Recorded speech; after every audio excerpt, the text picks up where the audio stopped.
It's hard to believe that it's actually been, I believe, 8 years since I uploaded my very first video to YouTube. And that was just like a one-off thing back in the day. And now we are 8 years later, and now I'm actually starting to kind of take it semi-seriously as kind of a hobbyist. So I know people have asked for it. I know people have requested it here and there. So welcome to the House of Randomness Studio Tour.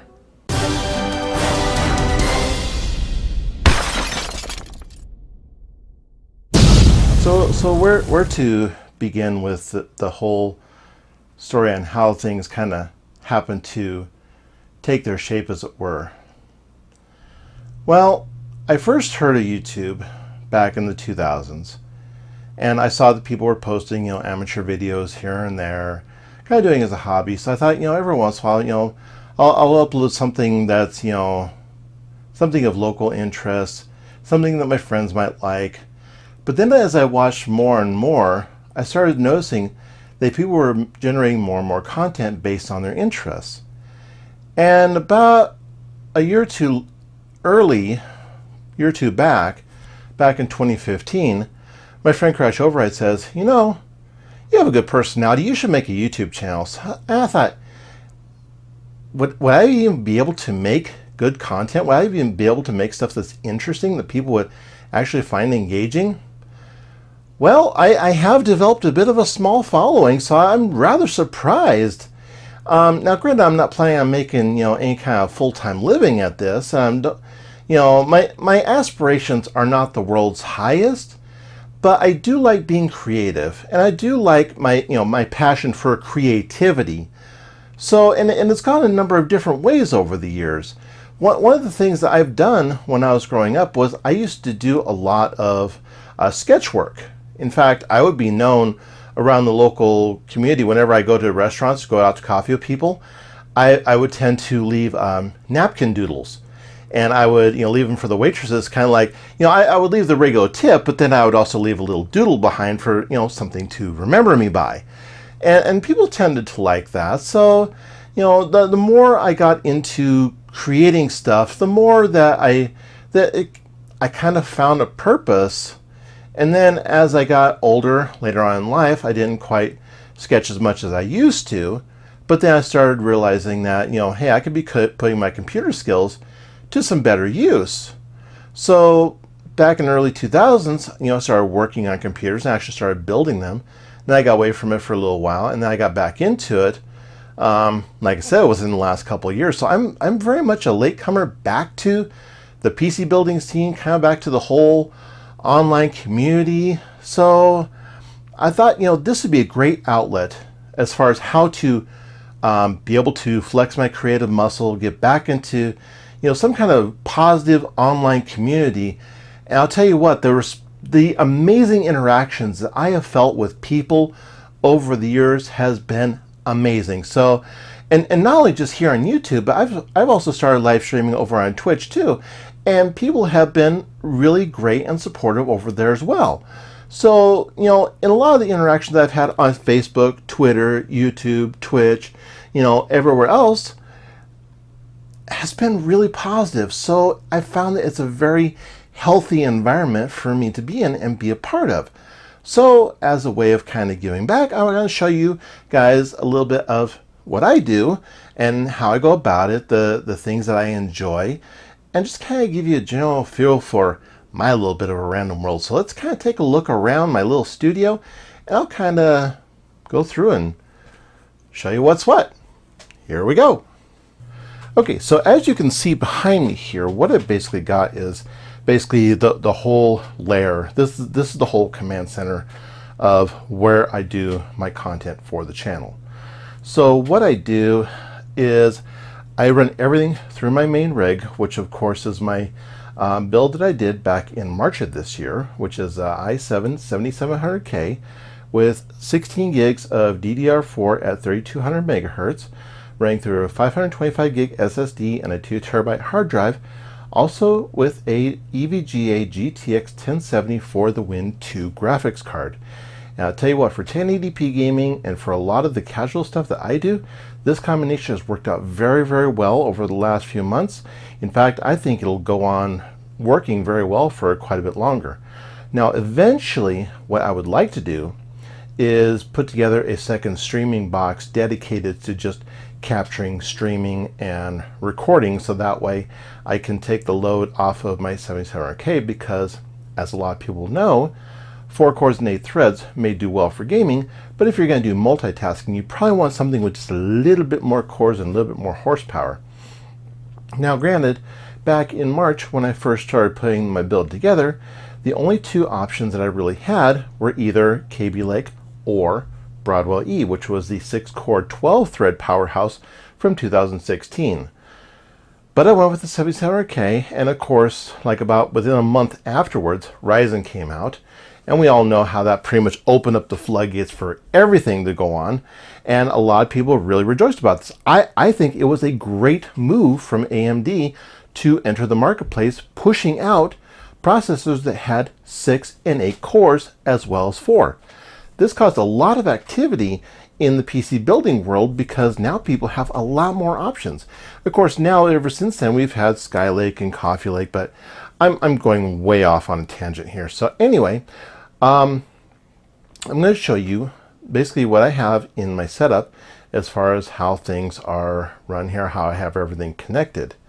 So what I have right now is I've got a couple of different capture devices set up to where I can record and stream all the gaming that I'm going to be doing from consoles going forward.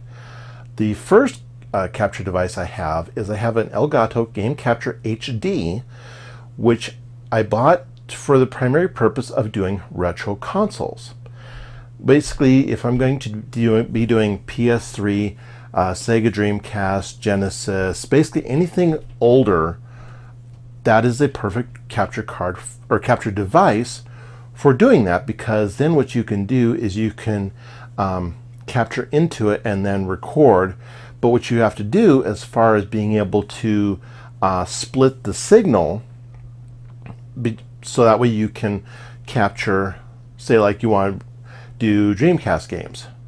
Well, I found a problem with that with doing it just straight through the Game Capture HD, because it doesn't output.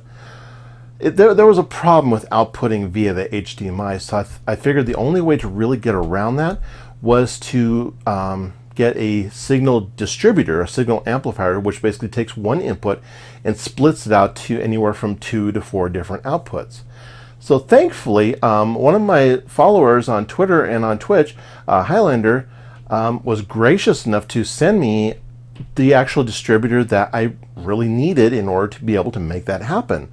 So that came in really super handy. I was able to tuck that behind the big TVs that you see back here, so that way it's out of the way, it's unobtrusive, there's no fiddling about needed, because what I've got is I've got everything that's going to the distributor going through another switch box that I can hook up multiple things to.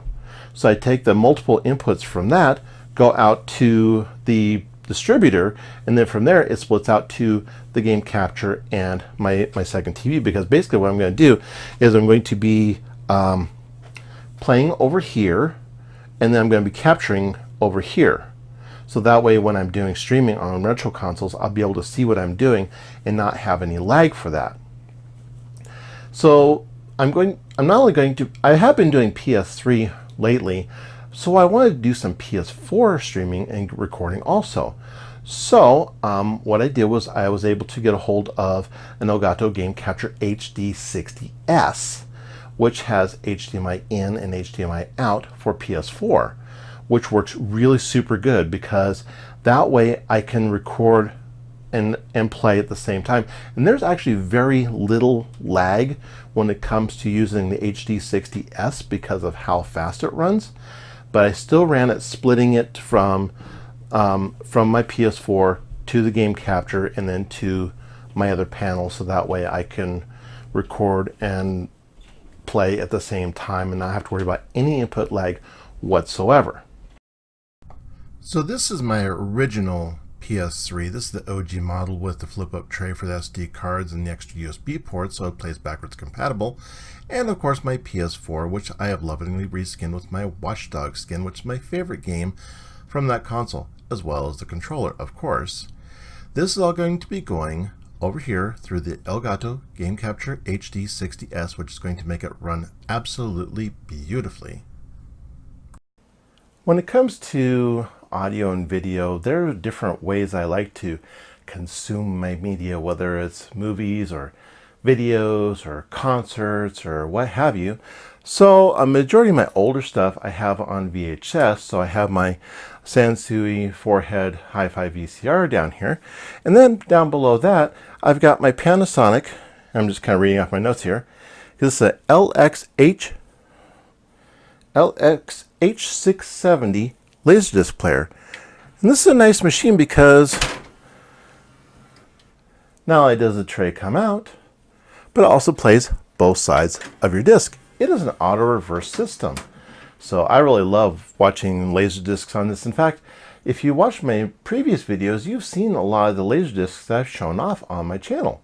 So above the Laserdisc player, I have my amplifier, which is my JVC RX6022V, if you want to know the model number of it. Bought in the pawn shop years and years ago. Never had a reason to replace it. I know there are newer receivers that are out there that have HDMI inputs and pass-throughs and all this other fancy kind of stuff. But for my needs, this amplifier really pushes out the sound just fine all on its own. And a lot of the stuff I found in pawn shops because, quite frankly, if you go buy stereo components new, even back when I was looking for stuff, new stuff was running a lot more expensive. So you go to pawn shops and you find stuff for a lot cheaper and it'll work just as well. Now for my Analogue MP3 collection, aka my cassettes, I've got this nice Onkyo single cassette deck here. Now I do have a double cassette, which is a Kenwood, but I love single deck cassette units for a number of reasons.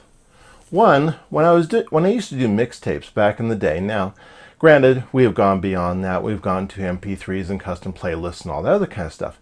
But back when I was doing mixtapes, it would be better to have two single decks than to have one double deck. Because with one double deck, your ability to be able to fine-tune your recording, in my opinion, was a lot more limited.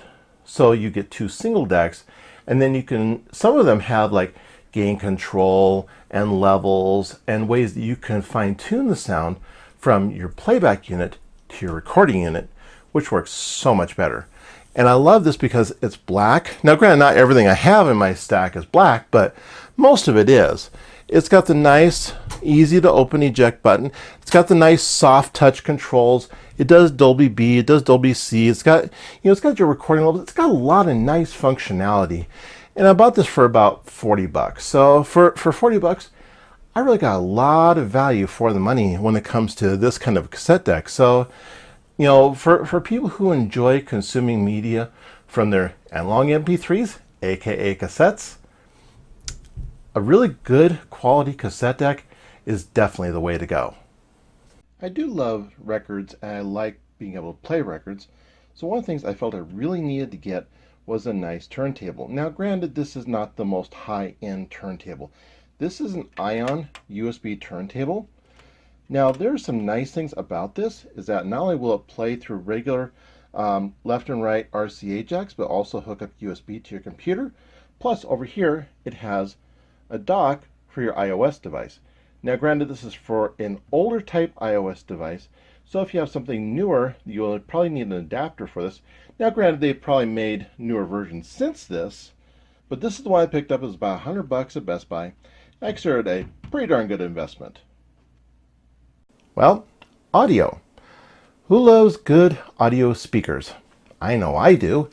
And one of the things that I used to do with my computer would be I would get a couple of nice desktop speakers and I just plug them in, maybe with a little powered subwoofer, and they'd be fine.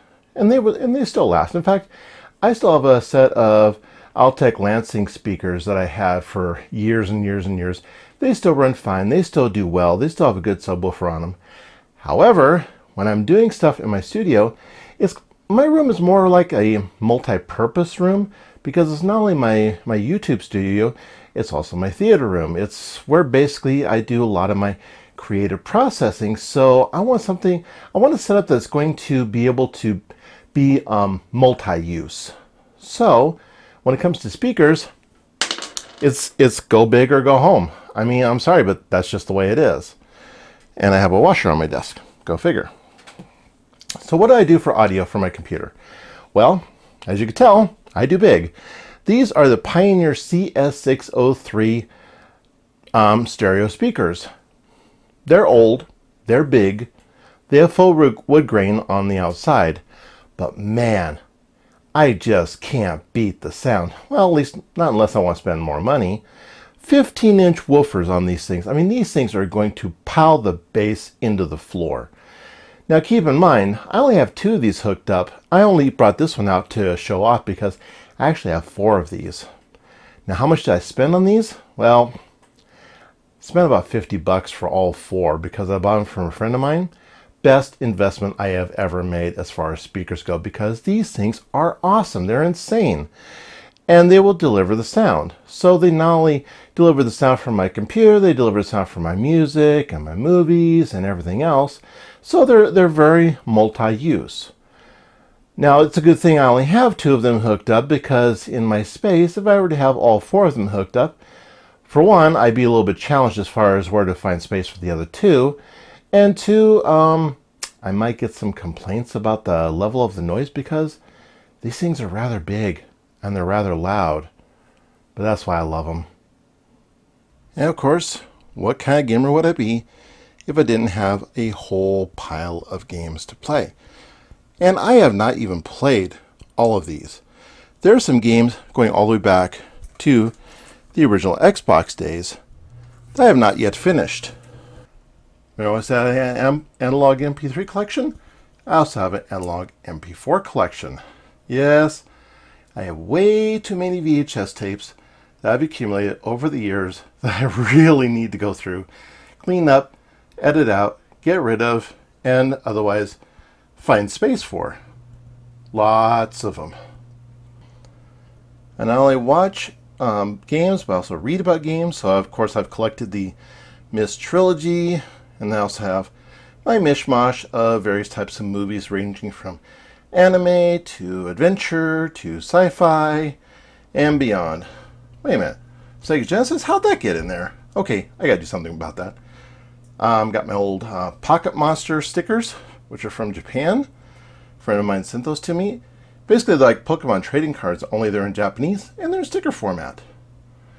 Then, of course, I've got my favorite movies and videos, including Lord of the Rings. I've got Go Line, which is the unedited Voltron. Got my Blu-rays and a bunch of other odds and ends going up on top. Now, of course, I've showed off my Laserdisc collections before, but what proper studio tour would there be if I didn't show off the Laserdiscs I currently have? And I've added a number, since I started. Of course, I have the Star Wars trilogy, both original and special edition. I've got my Tron, Snow White, Toy Story, Lion King, and a bunch of others. And this collection will definitely be growing. Now, of course, I am a huge Transformers fan. Have been ever since 1983-84 when they first came out. And I don't collect a lot of them. I just like collecting the really big ones, including that big guy back in the background there. I missed him the first time around, but I got him this time. Well, there you have it. The whole House of Randomness tour in a nutshell. So now you know how I like to enjoy my time, how I like to be creative, and how I like to kind of get the old creative juices flowing, as it were. So I just want to take some time and say thank you. Thank you to all the people who have been amazing, supportive, encouraging, and just all around awesome. All the friends I've made on YouTube, Twitter, Twitch, Facebook, you guys have all been amazing. I have met some really amazing, incredibly creative, wonderful people, and I appreciate every single one of you. Just want you to know that. So, Going forward in 2018, of course, we're going to have even more random content, including a special project I'm going to be working on next year, which is going to be a 25-year update to the 1993 Time Warp video. If you watched that video way early on the channel, I posted a video that was originally going to be a video letter, but ended up just being a video tour of the town that I pretty much lived in for a long time, compared to how it looked then to how it looks now, or how it'll look next year, 25 years later. So be watching for that one. That's going to be a really special video that I think a lot of people are going to find really exciting. So like I always say, if you haven't already subscribed, please go ahead and hit the subscribe button. It's right down there in the corner. It lets me know that you really appreciate the content, as well as hitting that like button if you like the videos that you watch. It just kind of gives me a general sense of feedback as far as if I'm doing something right, how well I'm doing. And if you have any other suggestions, if you have any thoughts, comments, by all means drop them down in the comment section. I really appreciate everybody who has been engaging, supportive, who's had questions. It's all been a wonderful, positive experience. So I thank every one of you who's come by for watching my videos and enjoying the content. So as I wrap things up, as I always say, live a little random each day, and we will catch you in the next video.